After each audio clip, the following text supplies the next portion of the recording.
இன்றைய வேதவசனம் மத்தேயு 22:21. ராயனுடையதை ராயனுக்கும் தேவனுடையதை தேவனுக்கும் செலுத்துங்கள் என்றார். வேதாகமத்தில் இயேசு கிறிஸ்து தன்னை குற்றப்படுத்தும்படி தன்னிடம் கேள்வி கேட்ட பரிசேயரிடத்தில் இந்த பதிலை சொல்லுகின்றார்.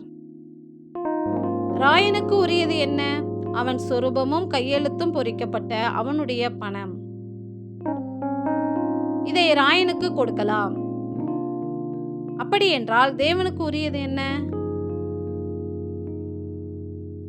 வேதம் சொல்லுகின்றது, பின்பு தேவன் தமது சாயலாகவும் தமது ரூபத்தின் படியேயும் மனுஷனை உண்டாக்குவாமாக என்றார்.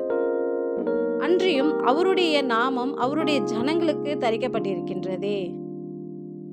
எனவே அவருடைய நாமம் தரிக்கப்பட்டு அவருடைய ரூபத்தின்படியே முத்திரிக்கப்பட்ட நாமே கர்த்தருக்குரியவர்கள். எனவே ராயனுக்கு உரியதை ராயனுக்கு கொடுப்போம். தேவனுக்கு உரிமையான நம்மளுடைய ஆவி, ஆத்மா, சரீரம் முழுவதையும் தேவனுக்கே கொடுப்போம். எங்களுக்கு எதிரடையாய் இருக்கின்ற கையெழுத்தை குலைத்து எங்களுக்கு நிலையான நாமம் தரித்த எங்கள் உரிமையாளராகிய இயேசு கிறிஸ்துவே, உமக்கு நன்றி செலுத்துகிறோம். நன்றி.